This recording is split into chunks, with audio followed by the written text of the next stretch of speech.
এই যে মেনু আমার সপ্তাহ ক্যান্টিন চলে এখানে। এই যে খাবার এখানে লাগানো হয়।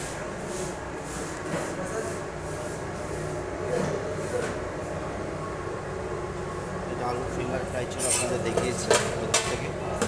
এখন শেষের সময় দই মাছ বলুন।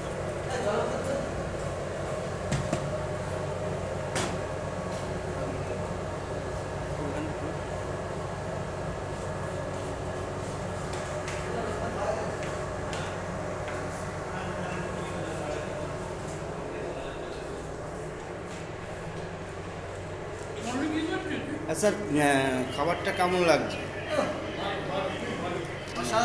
না, যদি ভালো, যদি খারাপ হয় তাও ভালো করার জন্য চেষ্টা করবো। খুব ভালো খাবার।